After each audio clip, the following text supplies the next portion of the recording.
ओम शांति। आज सब चाहते हैं कि हम अपने घर में सुख समृद्धि लाएं, धन में बरकत लाएं, लेकिन कई बार ना तो सुख समृद्धि आती ना धन में बरकत आती हैं सिर्फ अशांति या बीमारियां। एक बीमारी खत्म नहीं होती, दूसरी आ जाती है। एक व्यक्ति ठीक नहीं होता, दूसरा बीमार हो जाता है। कई बार हम परेशान हो जाते हैं कि ऐसा क्यों हो रहा है हमारे घर में, और कई बार हम इतना दुखी अशांत हो जाते हैं, हम दूसरों के ऊपर ब्लेम देना शुरू हो जाते हैं। दूसरों की नजर मेरे घर को लग गई, या दूसरों का चिंतन मेरे घर को खराब कर रहा है। लेकिन हमें ये ध्यान रखना है कि अगर हमारे घर में सुख समृद्धि मुझे लानी है तो मुझे चिंतन भी अपने घर का बदलना है, अपने घर की कुछ चीजें बदलनी है। क्योंकि अगर मुझे अपने घर को सुख समृद्धि वाला बनाना है और धन में भी बरकत लानी है तो कहीं ना कहीं कमी मेरे अंदर है, किसी दूसरे के अंदर नहीं। लेकिन आज हम बहुत इजीली दूसरों के ऊपर ब्लेम दे देते हैं। दूसरे की नजर मेरे घर में है, इसीलिए दुख शांति है। हमारा घर जो था सुख शांति से भरा हुआ था, दूसरे ने नजर लगा दी। नहीं, हम ऐसा चिंतन दें क्यों? मुझे अपने घर में सुख समृद्धि लानी है तो मैं ब्लेम दूसरे को क्यों दूं? कमी मेरी भी तो हो सकती है। क्योंकि कई बार जब हम किसी दूसरे के लिए वो चीज बोलते हैं तो घर में हमारी लौट कर आती है। अब यहां पर आपको ध्यान रखना है कि अगर सुख समृद्धि आपको अपने घर में लानी है और धन में बरकत लानी है तो ये 3 कर्म शामिल कर दें। क्योंकि ये 3 कर्म सुख समृद्धि भी लाएंगे और ये 3 कर्म धन में बरकत भी लाएंगे। सबसे पहला कर्म दान पुण्य। क्योंकि दान जीवन की वो चीज है जो आप जितना देते जाएंगे उतना बढ़ता जाएगा।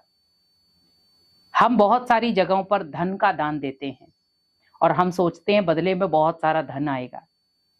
भले हम आध्यात्मिक जगहों पर ही देते हैं तो भी क्या सोच कर देते हैं कि भगवान जी आपको मैं इतना दे रहा हूं, आप मुझे ट्रिपल करके देना। तो हमने क्या किया? दान दिया, फिर ट्रिपल करके आए। अगर हम अनाज का दान दे रहे हैं तो भी हम यही संकल्प लेते हैं। तो हमें ध्यान रखना है कि जब मैंने कोई चीज दान में दी धन खर्च करके, तो उसमें अगर मैंने जरा सा भी स्वार्थ जोड़ा, भगवान मुझे इसका 3 गुना करके वापस देना। तो आप ये याद रखें, भगवान देगा जरूर पर उसमें बरकत नहीं होगी, वो कहीं ना कहीं इधर उधर ही मिस यूज होगा। और ये आप कई बार देख लेना, क्योंकि उस धन में बरकत नहीं है। ओनली भगवान ने आपकी बात रखी है, क्योंकि आपने उसे दिया है और वापिस आपने मांग भी लिया है। आपने दिया तो था लेकिन वापिस मांग भी लिया कि मैंने 1 गुना किया तो आपको 3 गुना देना पड़ेगा। भगवान देता है पर बरकत के साथ नहीं। अगर मुझे उसे 1 गुना से 3 गुना करना है तो उसमें मुझे निस्वार्थ भावना जोड़नी पड़ेगी कि भगवान मुझे कुछ नहीं चाहिए, ये आप ही का था और आप ही का है और आप ही का रहेगा। लेकिन जब हम मांग लेते हैं रिटर्न में, उस धन में कभी बरकत नहीं होती, भले वो कोई भी चीज हो। जब भगवान हमें इतनी चीजें दे रहा है, कभी उसने रिटर्न में नहीं मांगा, लेकिन हम तो जाकर फट मांग लेते हैं।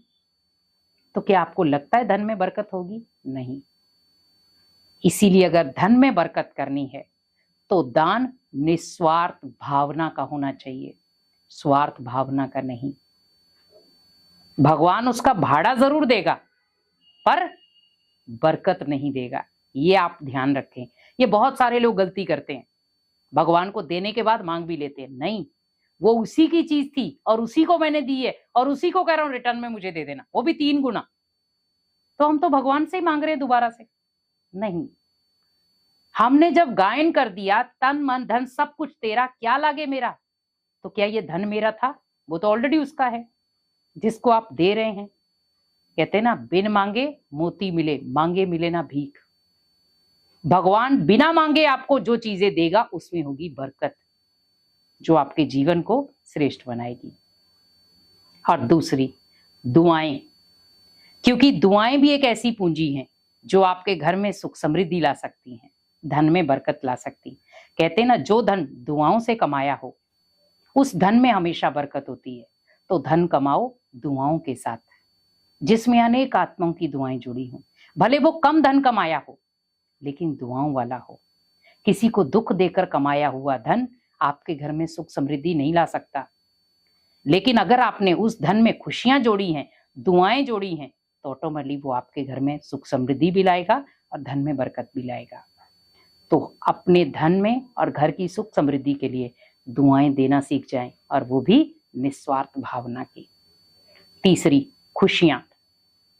कहते हैं ना, जिस घर में खुशियां वास करती हैं वहां पर धन के मटके भरे रहते हैं, घी के मटके भरे रहते हैं। लेकिन जिस घर में अशांति है, जिस घर में दुख है, वहां पर भरे हुए मटके भी सूख जाते हैं। जिस घर में क्रोध है, अशांति है, वहां पर भी भरे हुए मटके सूख जाते हैं। उस घर में धन की बरकत नहीं होती, क्योंकि वहां भगवान का वास नहीं होता। भगवान का वास उस घर में होता है जहां पर खुशियां होती हैं।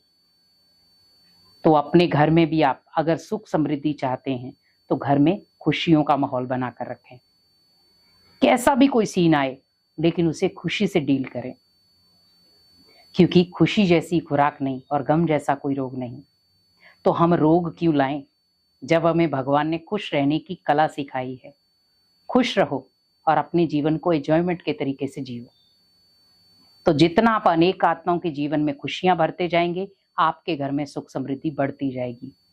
और सुख समृद्धि के साथ साथ आपके घर में धन की बरकत भी होना शुरू हो जाएगी, क्योंकि जब आप धन को खुशी के साथ कमाएंगे तो आपके घर में भी वो लौटकर बरकत के रूप में खुशियां लेकर आएगा। इसीलिए कोशिश यही करें, घर में सुख शांति लानी है या सुख समृद्धि लानी है, धन में बरकत लानी है, तो आप ये कर्म करें जिससे आप अपने जीवन को श्रेष्ठ बना सकते हैं। ओम शांति।